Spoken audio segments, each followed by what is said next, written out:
মেঘনা নদী দেব পারি কললা এক নায়ে, আবার আমি যাব আমার পাড়াতলি গায়ে। গাছ ঘেরা ওই পুকুর পাড়ে বসবো বিকেলবেলা, দু চোখ ভরে দেখবো কত আলো ছায়ার খেলা। কবি শামসুর রহমানের একটি কবিতা।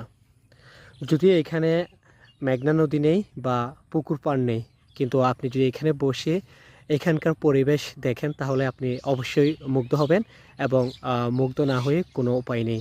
এখানে আসলে আপনি দেখতে পাবেন গ্রামীণ পরিবেশ। আপনার এখানে নতুন ধান রোপণ করা হয়েছে, সেই সাথে পাখিদের কলতান, সব মিলিয়ে দারুণ একটা পরিবেশ আপনি এখানে দেখতে পাবেন। এবং সেই সাথে আকাশ একেবারে পরিপাটি, স্নিগ্ধ বিকেল বলা যায়। আপনার যদি মন খারাপ থাকে তাহলে অবশ্যই আপনি বের হবেন এবং বের হয়ে প্রকৃতি দেখার চেষ্টা করবেন, তাহলে আপনার মনটা অনেকটা ভালো হয়ে যাবে। তাই ডিপ্রেশনে না গিয়ে কোথাও ঘোরাঘুরি করতে যান বা আর কোনো ট্যুরে যান।